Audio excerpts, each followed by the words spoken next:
Hey, welcome back to The Average Kitchen. Mark here with a C from Canada, reviewing the brand new, just released, I think only in the States, NInja Combi. Cool little unit, very similar to Jamie's favorite NInja SPEEDI, which we've reviewed. Check it out if you haven't.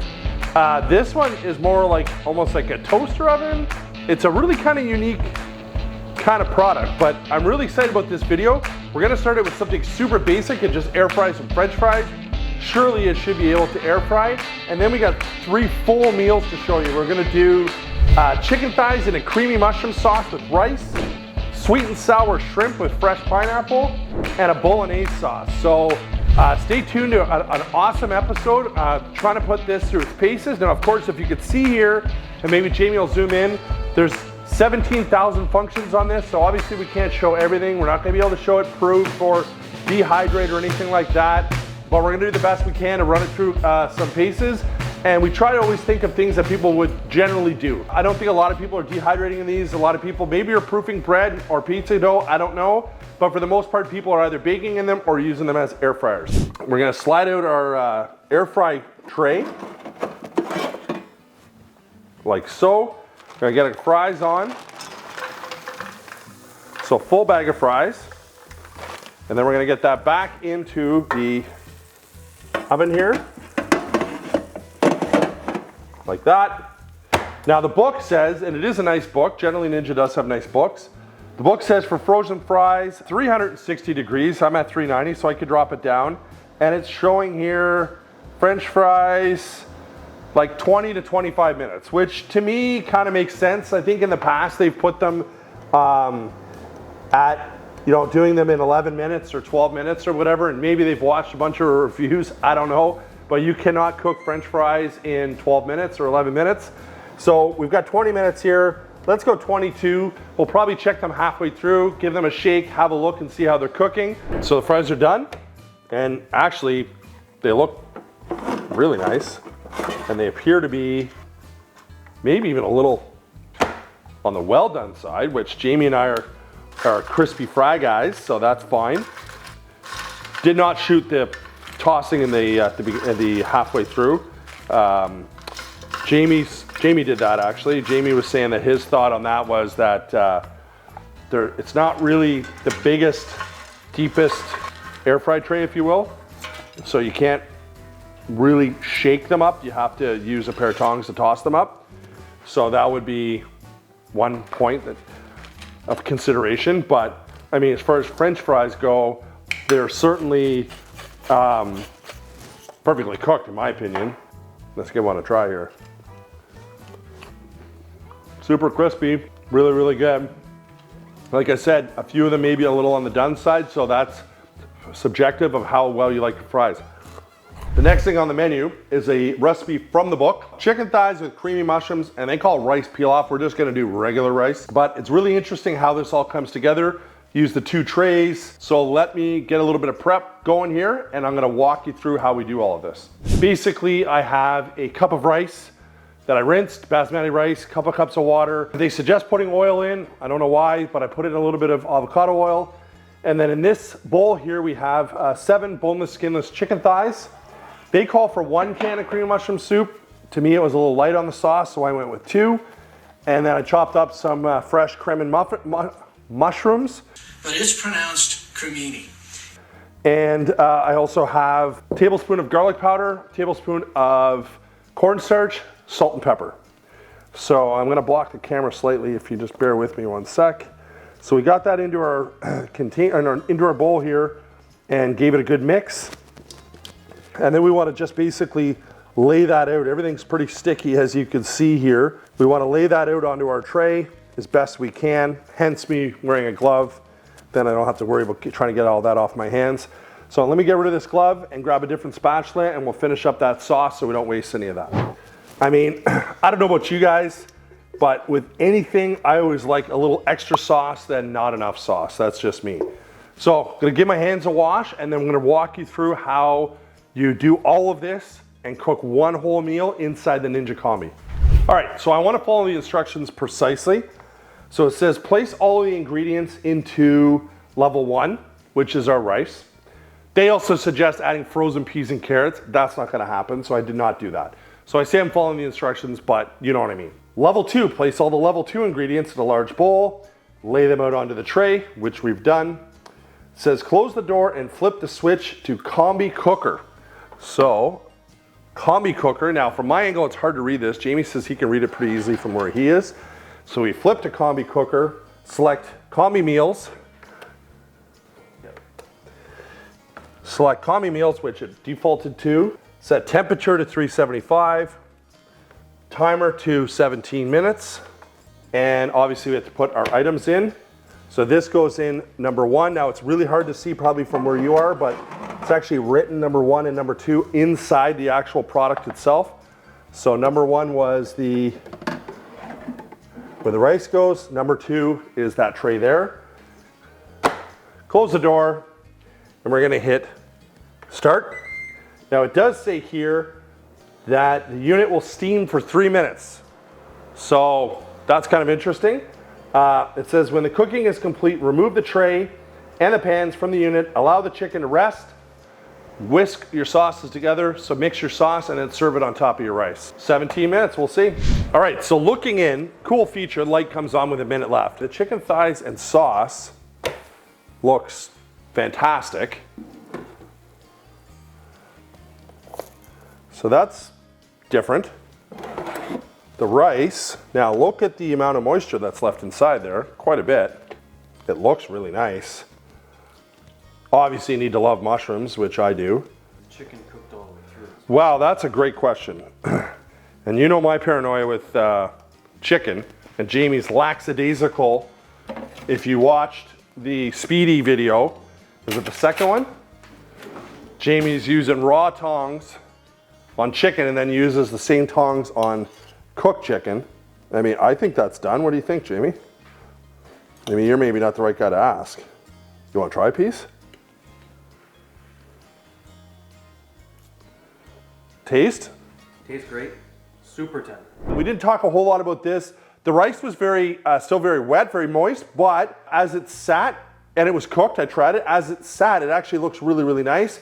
Now, the plating, of course, on this mushroom dish looks like a disaster. What we can tell you is it tastes fantastic. So it's not going to win any awards for photograph of the year, but it tastes fantastic. So again, we're in with some rice, so we're going to put that into number 1 here. And in our little magic bowl here, we've got a beautiful array of tiger shrimp. We got some peppers, some scallions. We got some pineapple juice, some fresh pineapple that we cored. I think that you can probably see the remnants of the core over my shoulder here. We got soy sauce, rice wine vinegar, and a little bit of cornstarch, and some pineapple juice. So let's get that on our tray. Now, if it was me, I would step it up a level and put in some Thai chilies and add some spice. Jamie finds ketchup spicy, so we usually in the average kitchen dial down the spice level. Combi meals, check. Temperature to 350. 350, check. Set time to 15 minutes. 15, check. Press start. So, interesting. And Jamie, I don't know if you're picking up on this here right now. He is, giving me the nod. When we did the last one, I think it was still hot from the previous cook. There was no typical Ninja status bar warm-up time, preheat time. This one, we had the door open while we're cleaning up a million dishes and doing a bunch of stuff. And we noticed that the status bar is back. The Ninja status bar, it's almost there, but it's still not full. So it's gonna delay the start time till the product heats up and gets going. Just so you know. Cook is done. Steamy. Steamy. Smells amazing. Of course you can't smell it from home. Be rest assured it's amazing. I mean, wow. I mean, that looks pretty cool. We have to mix that up a bit. So rice, I put a little bit less water so it doesn't look as moist. Yeah, I think that cornstarch really kind of helped give a little bit of viscosity to our sauce. I mean, it looks and smells amazing. What do you think, Jamie? It does. I agree. So as you can see, it's ripping hot. So I'm gonna give that a few minutes and I'm gonna try it. All right, I'm just gonna scoop a little bit of rice here and I'm gonna grab a shrimp and hopefully a piece of pineapple. There we go.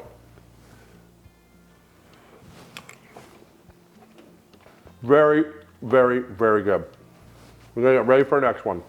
We got lots going on here for this homemade slow cooker Bolognese sauce. Full disclosure, they're saying a 4-hour cook. We're not gonna sit here for 4 hours to show you the end result, but we're gonna get you well underway, let it cook for probably an hour and then have a look at it.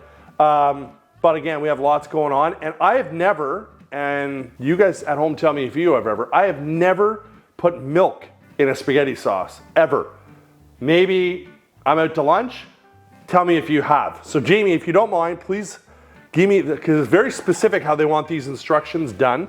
I think the first half is with the door open at sear saute, correct Jamie? Yes. Okay, on level 1 or 2? Slide the combi pan into level 1. Level 1, which is at the bottom. Jamie hates it doesn't just say bottom. Power on. With the door open. Okay. Flip smart switch to air fry stovetop. Boom. Select sear saute. Sear saute. Set temperature to high. Okay, well this says temperature and it's counting, oh there we go, high. Okay. And press start. All right, so a little bit of a mistake. We said pan, we meant tray.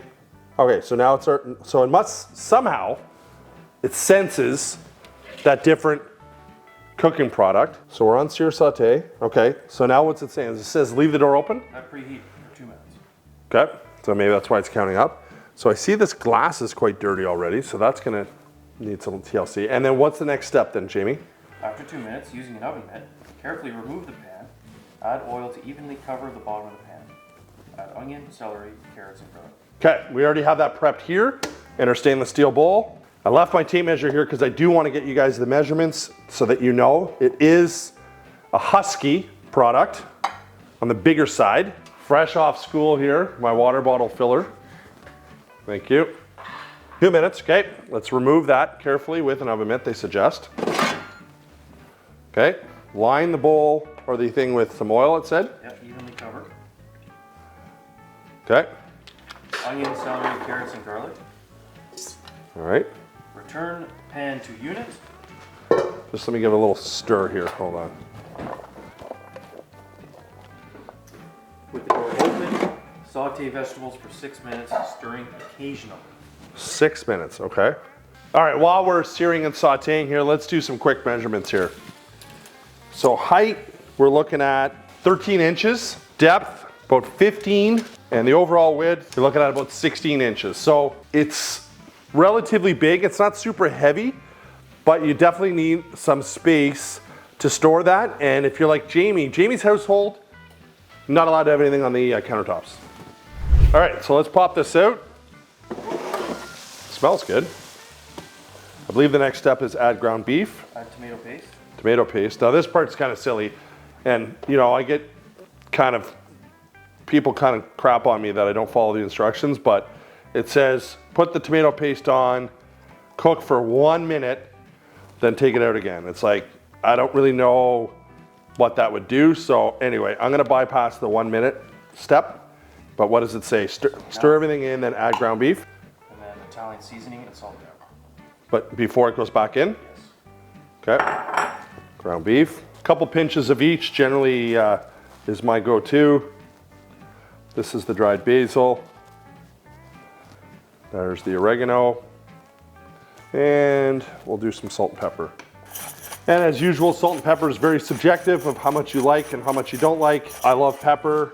I don't use a whole lot of salt because pretty much everything has salt in it for the most part, but just a splash of salt. And then it was just back in, Jamie? Stir to combine. And then back in, still with the door open? Yep, 5 minutes. 5 minutes, okay.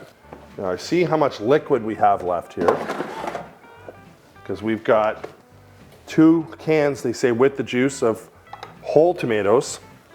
We've got a full cup of dry red wine and 3/4 cup of homogenized milk. It's a lot of liquid, so hopefully it doesn't overflow, but I'm sure they know what they're doing. All right, another step, remove pan, add the red wine. That was 1 cup of a dry red wine, I believe they called for. So let's give that, smells great. Give that a stir. Let's get that in.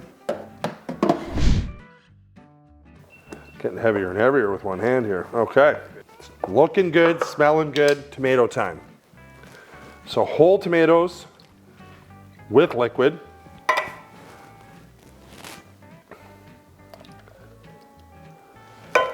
We're gonna be like borderline here. I laughed, I said to Jamie, what are the next steps? He said, well, you add the tomatoes and then you whisk in the milk. I'm like you can see how friggin' full this pan is. Like, first of all, you can't whisk it in. Second of all, we're like borderline maxed on how much liquid we can put in here. Somehow we got to put in the milk. They do say to break up the tomatoes. I don't know why you wouldn't just use diced tomatoes, but again, we're trying to follow the instructions. And this one, I think, right, Jamie, to a T, other than the 1 minute tomato paste cook, we've done it exactly as per the recipe? Correct. All right, well, I'm pouring in the milk. We'll say it's whisked, but like, how do you whisk that? Come on. Like, we are borderline here. Maxed. Turn pan to level 1. Level 1, bottom, okay. Bothers Jamie that they don't just say bottom or top, they say level 1 or level 2, because that's a far stretch and that's not light.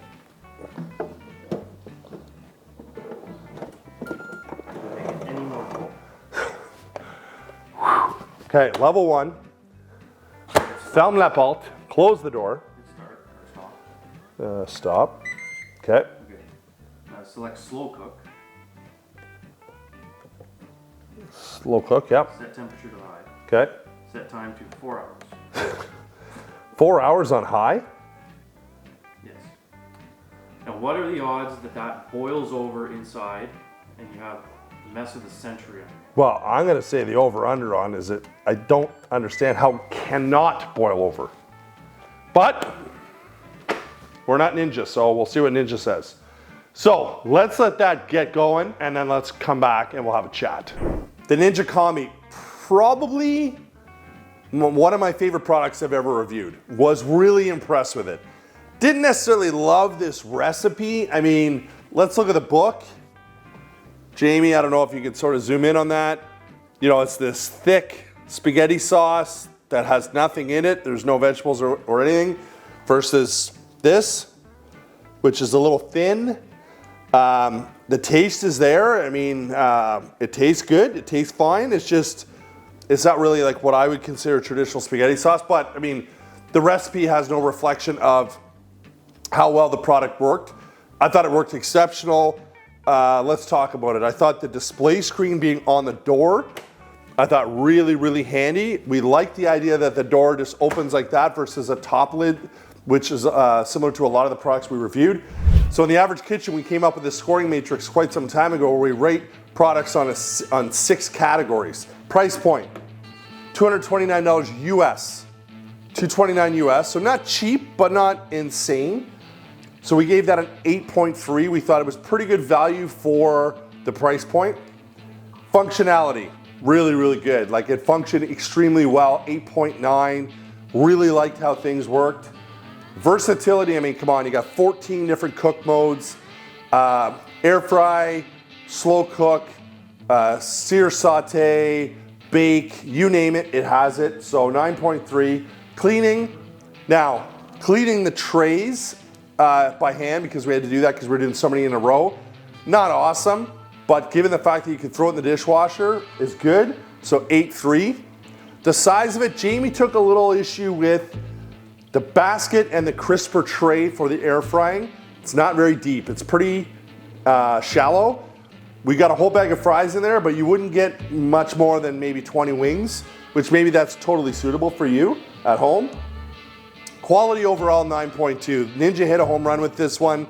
We really, really liked the product. We liked how unique it is. I don't know if there's anything else similar to it out there. Much like the Ninja SPEEDI, which is Jamie's go-to at home, it's just very different than your standard air fryer. These are for all-in-one meals. So overall, we gave this an 8.7, which may be the highest we've ever reviewed. If you like our videos and you want to see more, We love hearing feedback on what you'd like to see us review. We're completely unbiased. We are unconnected to any of these companies. We use our own money to buy the products, to review them, and bring these videos to you at home. So the best way to support us is to subscribe. Hit the notification bell. We love hearing from you. We'll see you on the next one. Take care.